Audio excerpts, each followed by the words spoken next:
Anyone can be ready for back to school. But with Staples Connect, you can be more than ready. Like, I got everything on my list and saved a ton ready. Staples has everything you need and more for the new school year. Just visit your nearest Staples store or go to staplesconnect.com for inspiration. Freakonomics Radio is sponsored by Adidas.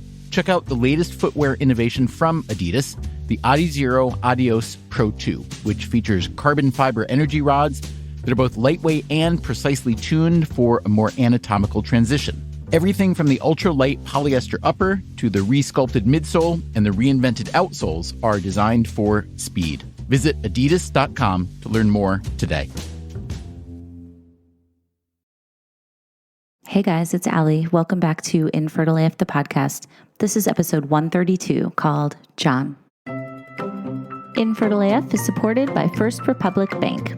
With a best-in-class banking app that allows you to bank anywhere, anytime, and a dedicated personal banker when you need one-on-one service, First Republic is uniquely positioned to offer the best of both worlds. With this combination of personal attention and convenience, it's no wonder that First Republic Bank has a client satisfaction rating 2 times the industry average. So whether you're opening a personal line of credit or planning for your retirement, you can count on First Republic to be there for you every step of the way. Visit firstrepublic.com today to learn more. That's firstrepublic.com. Member FDIC, Equal Housing Lender. Today's episode is brought to you by BELI, prenatal vitamins that help get your body the healthiest it can be to welcome a new little life. BELI's vitamins are formulated to optimize fertility and prenatal health for men and women through all stages of pregnancy, from conception through to post-pregnancy. BELI's revolutionary science-based formulation fuels your fertility to help support egg quality, hormonal balance, and increase your overall fertility health. And thanks to science, we know that sperm counts.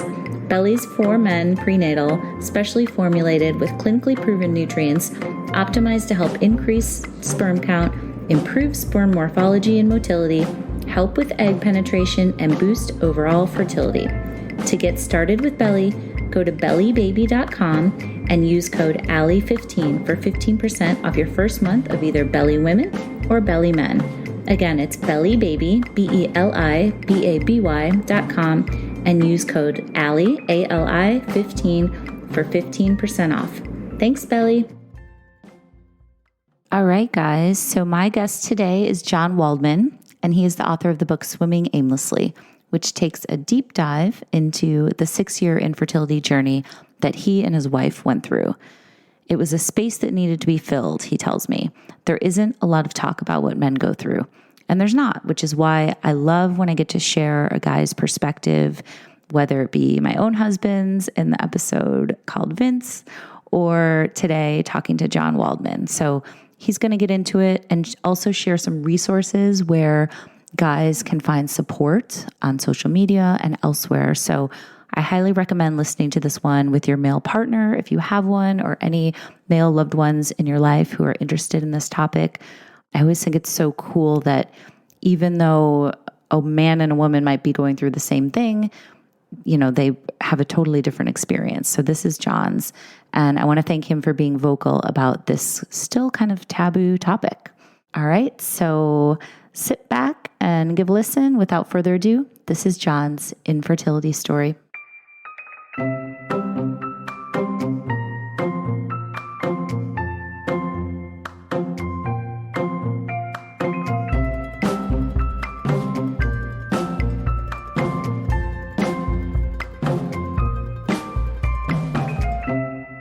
All right. So John, hello, sir. How are you today?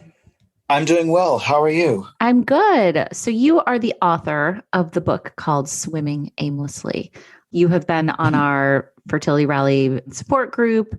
We had a great group, and we love to have guys always giving their point of view. So let's start with the book.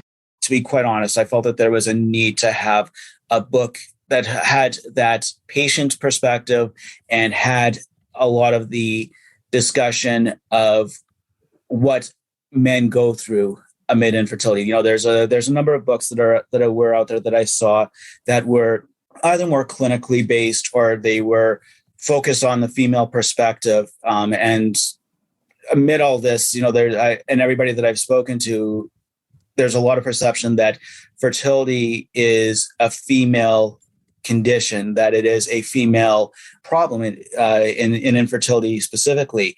But there isn't a lot of talk about what men go through, and whether it's male factor, whether it's mixed factor or female factor, there's a lot of pieces that men go through, and they go through differently than women do. For men, there isn't as much of the physical tie, because we aren't the ones that would be carrying through in normal situations. We aren't the ones that feel that impact more from the physical side when you're dealing with something like a pregnancy loss. Mm-hmm. So I felt like there needed to be more of a voice about a lot of the inner turmoil, the mental health, the decision processes, the how men deal with not being able to do what naturally is supposed to be natural to us. I just felt that there needed to be a better discussion about it from when I was going through our family's infertility struggles between 2009 and 2015. Right. For what guys go through and what I went through, there weren't a lot of supports back then. Thankfully, the dialogue is changing and there's more resources now, but I felt that really a book was going to be a strong way to engineer and to get those conversations going together. Right. So yeah, it was just something that I felt like, it was a space that needed to be filled for lack of better expression. Right. So tell me about what happened in 2009. Is that when you guys started to try? That we started to try in 2008, but it was in 2009 that we had a miscarriage. About 8 weeks into the pregnancy. We had already been having trouble conceiving before then. However, it was really with that loss that it really hit home that that something isn't working here.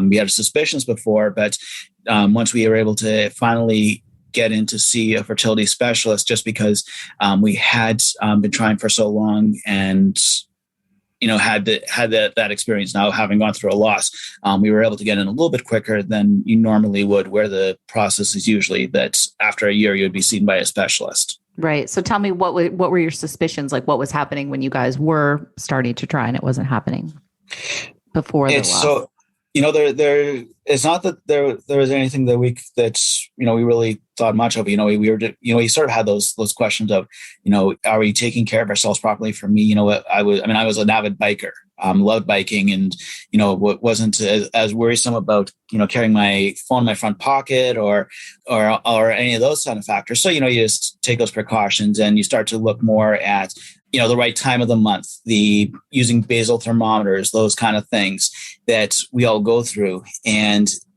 you sort of, but we were still, a little bit cautious. I mean, unfortunately you hear from friends, oh, it just took us one time and then it just happened. Or you hear about the oopsies and things like that. Right. And it's and no matter what it is, whether you're struggling to conceive, whether you're coming out of school or you've had a job loss and you're trying to get a new job and it's taking you 6 months compared to friends who are getting a position within 2 months, you're questioning yourself and you're questioning how you're going about things.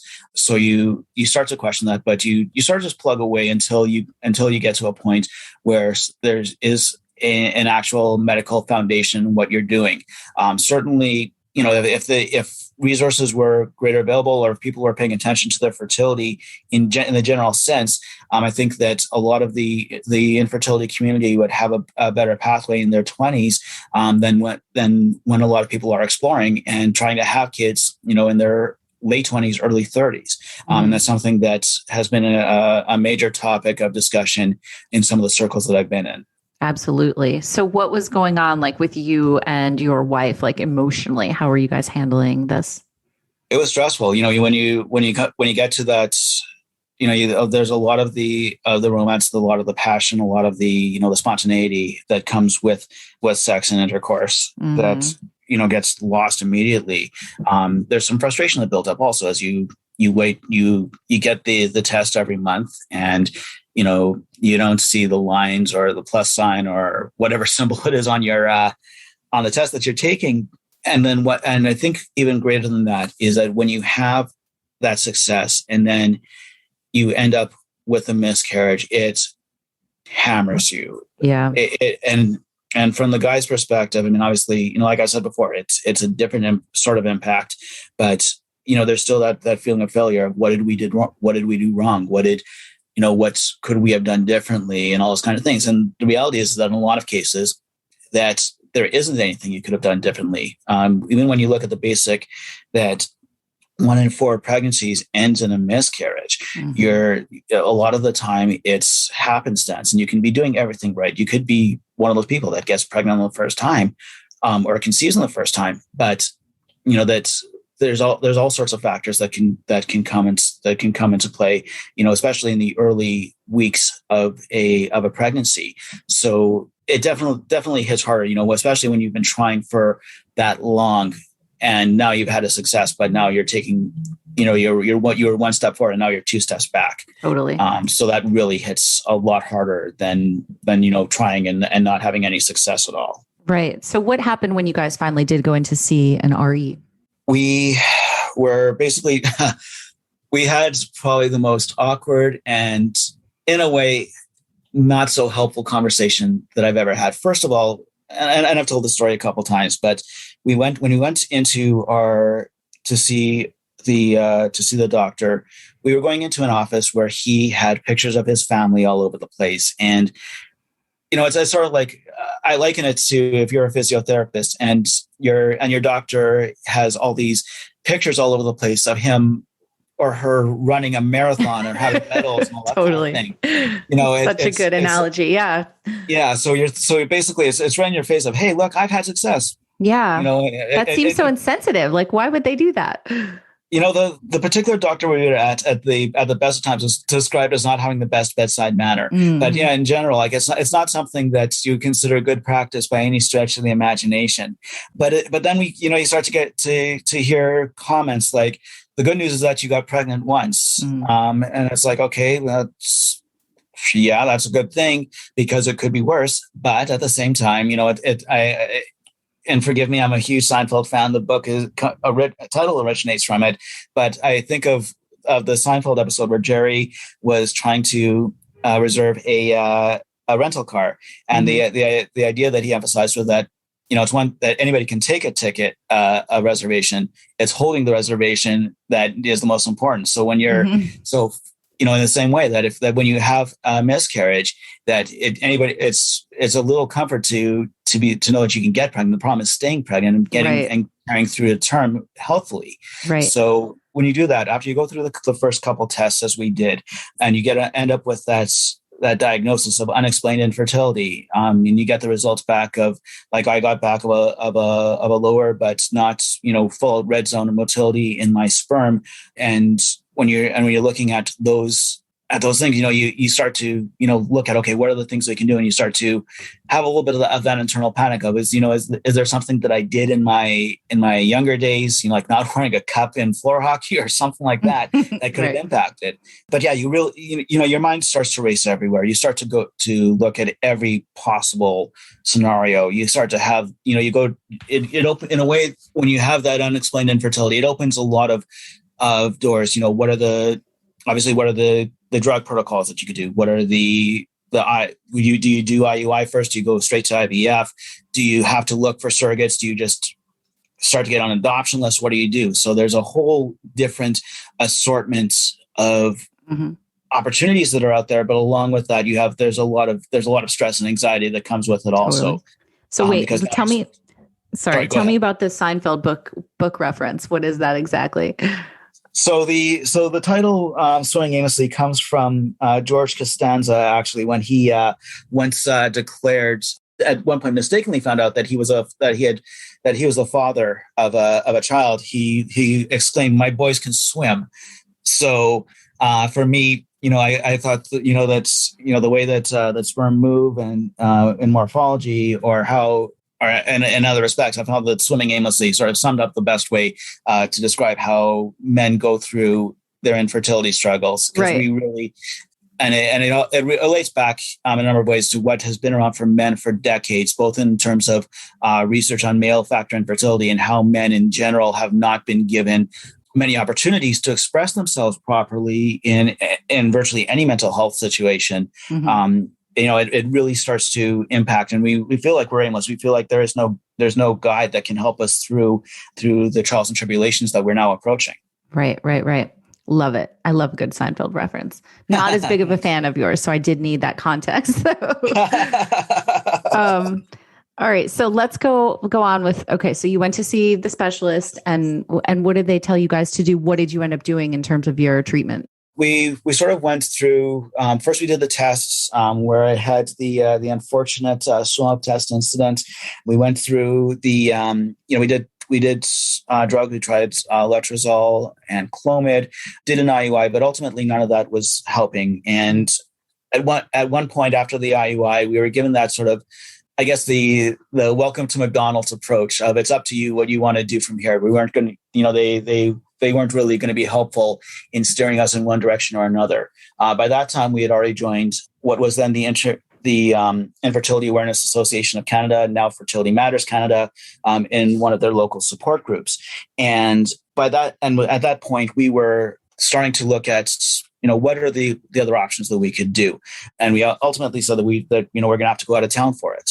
And there were some couples that had already started to look as well. One couple had been already on their path to going to Calgary, Alberta, for their treatments. Others were talking about how they either had someone or knew someone that had gone to all these different places. So we ended up choosing Victoria, British Columbia. And I'll say this, that it was at the time, because it's recent history, but this was in 2014, which in fertility terms is eons ago. But they were a little bit more exploratory in their processes. And when we met with our doctor over Skype, he was able to pretty much give us a pathway right away, and we knew that we were making the right decision. Mm-hmm. It was certainly nerve-wracking to consider all the options that were available. For the situation for us being in Winnipeg, Manitoba, we only had one local fertility clinic. Mm. So for any options versus if we were in Toronto, or if we were in a number of centers in the States that have 3 or 4 or even more clinics within reasonable driving distance, it'd be one thing. But ultimately, the world opened up to us, but we ended up choosing Victoria, like I said, because of the feelings that we got from our doctor. And it was only a couple months later that we were packing up as much of our house as we could into our hatchback and driving for what ended up being 24 hours total of driving to get to our destination, where we were going to be living for a month during our procedure. Hey, I'm Katie Grossman, a trail and ultra marathon runner sponsored by New Balance.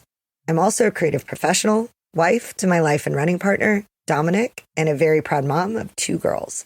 Life has gotten a little crazy, especially after battling postpartum injury and an abdominal tumor. But running is still a huge part of my identity, and it legitimately improves my mental health. I'm working my way back to racing, but for now, I'm still finding peace on the trail. Go be on the run at newbalance.com. Freakonomics Radio is sponsored by Adidas. Check out the latest footwear innovation from Adidas, the Adizero Adios Pro 2, which features carbon fiber energy rods that are both lightweight and precisely tuned for a more anatomical transition. Everything from the ultra-light polyester upper to the re-sculpted midsole and the reinvented outsoles are designed for speed. Visit adidas.com to learn more today. Okay, so you decide to pick up and move and go there. What was that whole thing like? Like, what was the nerves level on that drive? Like, this is a big move, right? It definitely was. I'll forever be thankful to, the supports that we had. For me, having my work say that, yes, it's fine to be working remotely for a month or for 3 weeks and then coming back for a while just to be in some in-person meetings was certainly helpful. Mm-hmm. Did you tell work what was going on? I had to, it was not an easy conversation to have, but, in a way, I guess I hesitate to use the word fortunate, but I had my VP was in an infertile state. A couple of my clients, even as I discovered, had issues as well.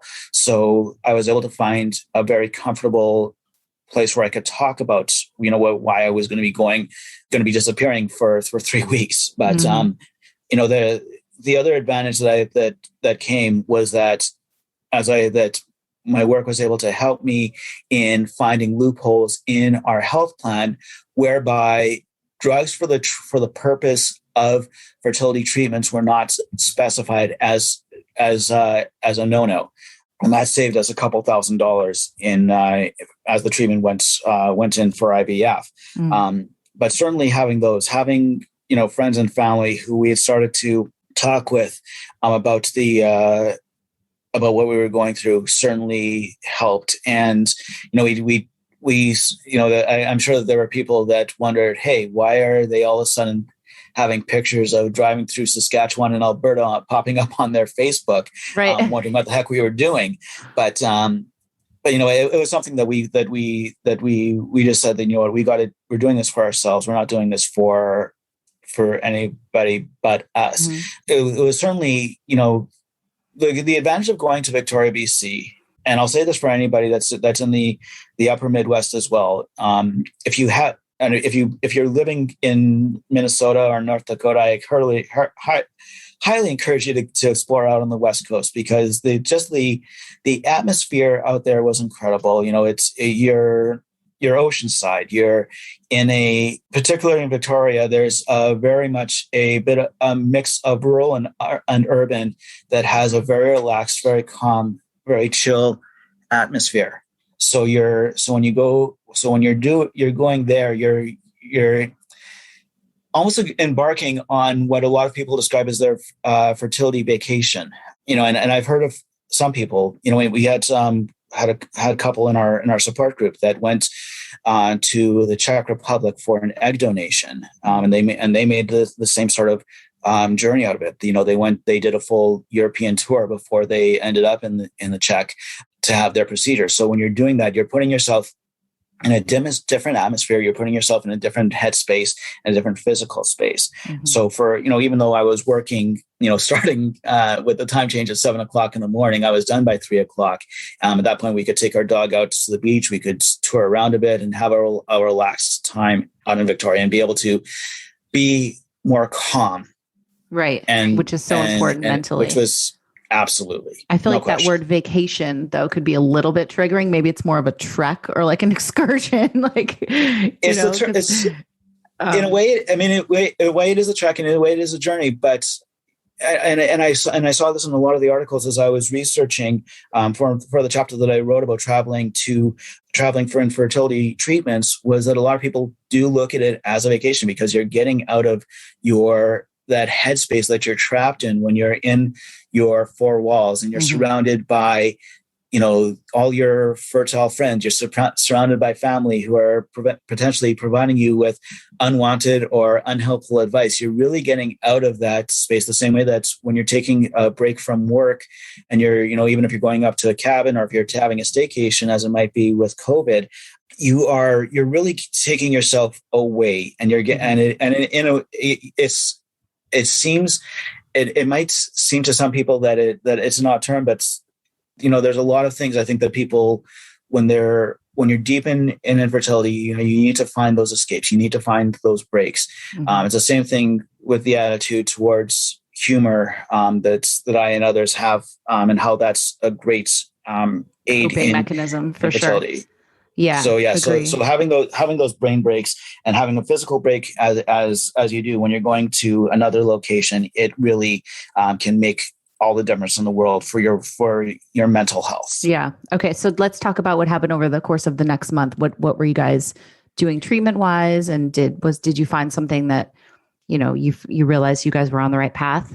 Just by the simple fact of being out there, there was obviously a drug protocol that led up to the procedure. We had a few nervous days when we were in after egg retrieval and sperm mixing. How did the retrieval go, and like the next, the waiting for the embryos and all that? The retrieval went very well. We had a high number of eggs that were retrieved. We had a high number of embryos that were created. How many? Do you remember? I know it's hard to remember the specifics sometimes. Yeah, it was. north of, it was, I think around, sorry, my wife is reminding me. Thank you. Oh. That we had. Hello, John. 12, What's your wife's name, John? Ilana. Hi, Ilana. So we had 12, and then from those, there were, by day 5, there were 10 that were good candidates. The strongest one was implanted, and timing being what it is, the implantation day was the same day that I had to fly back to Winnipeg for all those in-person meetings that I had to be at. Wow. Okay. So yeah, it was certainly, a stressful time, but it was also a a lot of crossing fingers, a lot of checking in on as much as I could, and just being in a different headspace, even though I wasn't in the same physical space, and just trying to do as much as we could.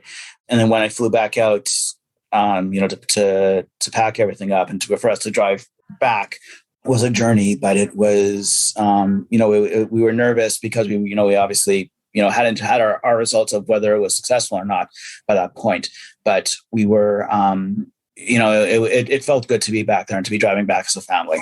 Okay. So what happened after the 2-week wait, as it were? We found out actually just after we left Vancouver, we got the call and that it had been successful.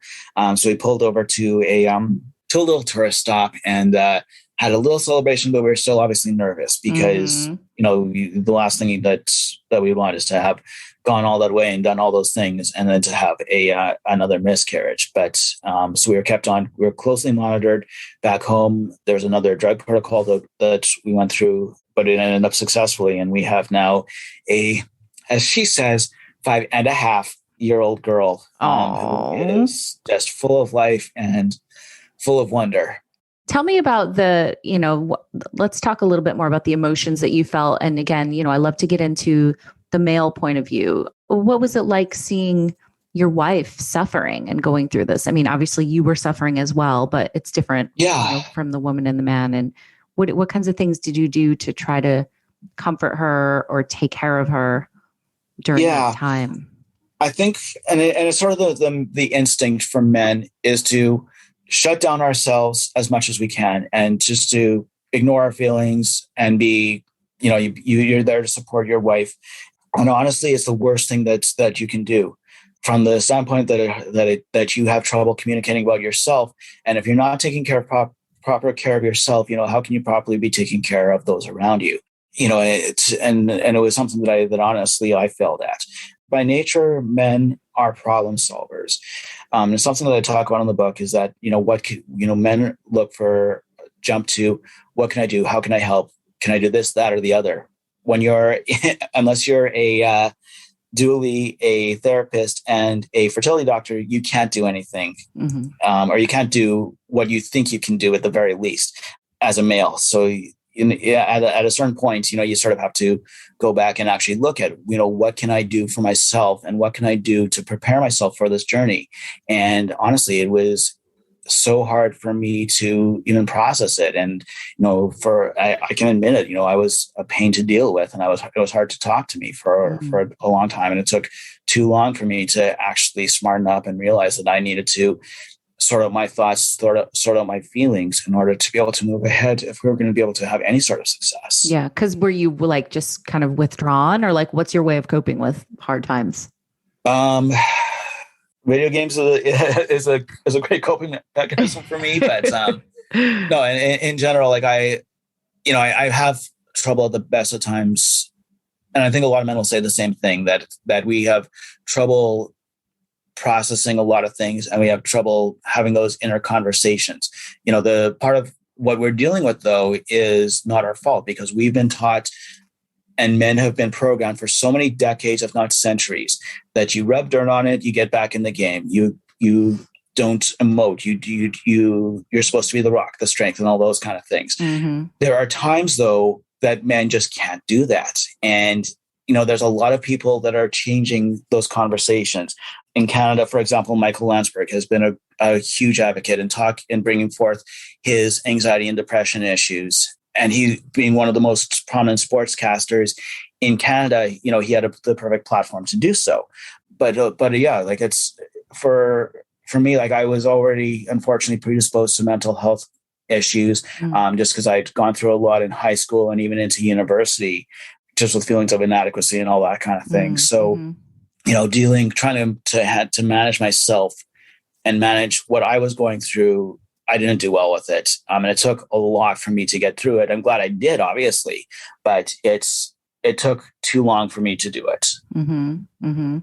It's so interesting. And I think the mental health component is something we've been talking a lot about. I recently had a friend, Amber, on, and we talked a lot about how infertility exacerbated her OCD and a hair pulling disorder and her anxiety and depression. So I think that that's something I'm really interested in talking a lot more about.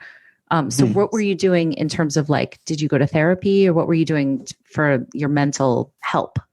Did go through therapy, both couple and individual. I also got on an antidepressant. The unfortunate side of a lot of the antidepressants is that it affects your hormonal drives. But it's something that's when you're looking at the overall picture, sometimes you have to sacrifice a little bit of that in order to get to your goals, and then possibly supplement other ways. For me as well, a lot of it was changing habits. Laying off the greasy food that I love so much, or at least lessening it.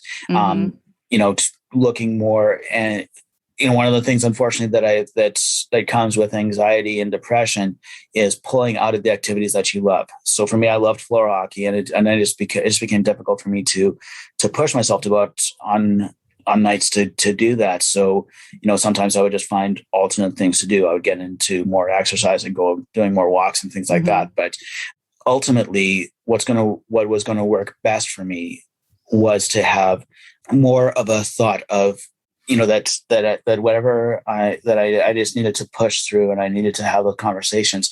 And being in a support group was honestly fantastic for me. While men in the group weren't as, I guess, conversively present as one would hope, just having some of the presence there and having anybody to talk to who was in a similar situation helped immensely.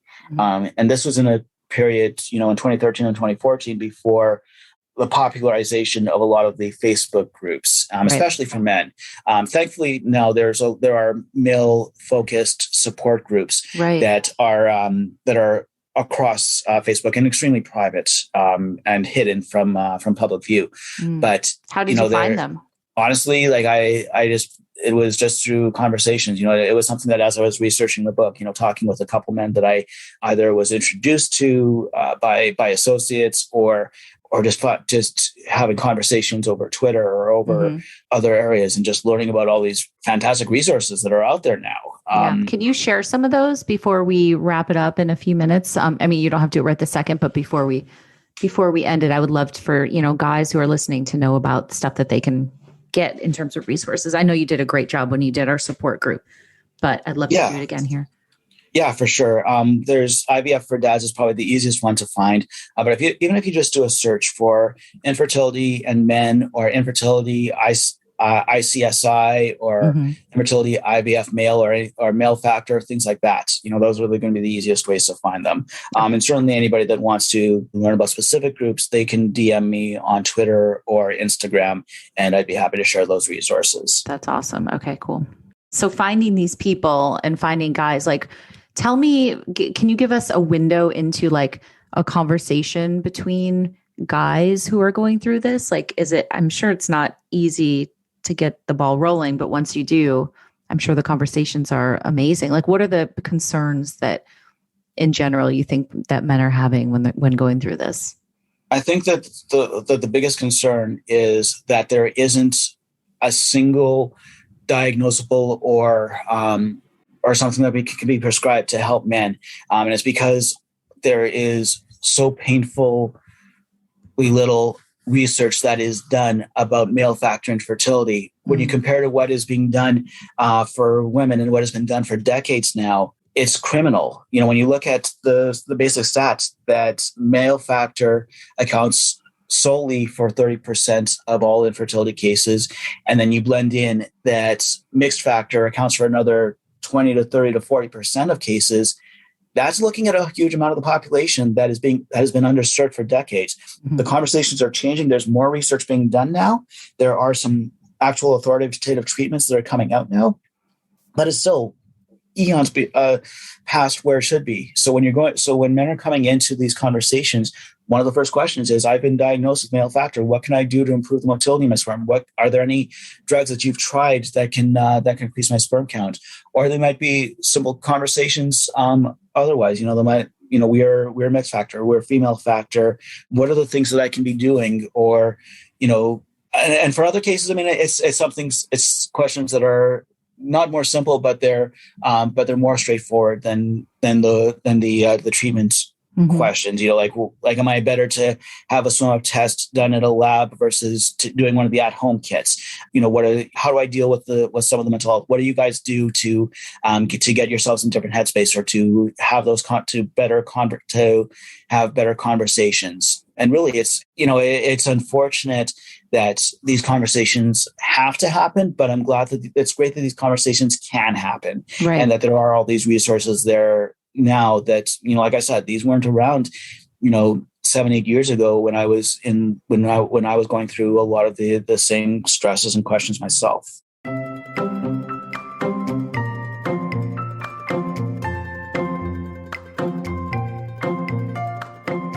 Hey again. Thank you guys so much for listening. And thank you, John, for sharing your story. Guys, make sure to check out his book. It's called Swimming Aimlessly, and you can find it wherever books are sold, on Amazon and everywhere. John, thank you again. And I also want to let you guys know about Fertility Rally, which is a membership community that I started with Blair Nelson of Fab Fertility. We have got support groups. We have got content. We have a live event coming up on October 23rd, Fertility Rally Live. This will be our third one. So it's an all-day virtual event with speakers and breakout sessions and giveaways, and it's awesome. So definitely save the date for that. But check out Fertility Rally on Instagram and also fertilityrally.com so you can see what we have to offer. We started this because we firmly believe that nobody needs to go through this alone, and we want to lift each other up and cheerlead each other on and rally together. So check it out, and thank you guys so much for listening. Talk to you next time.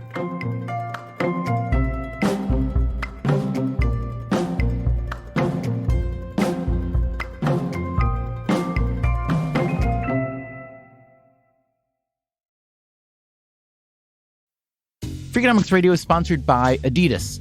Check out the latest footwear innovation from Adidas, the Adizero Adios Pro 2, which features carbon fiber energy rods that are both lightweight and precisely tuned for a more anatomical transition. Everything from the ultra-light polyester upper to the re-sculpted midsole and the reinvented outsoles are designed for speed. Visit adidas.com to learn more today.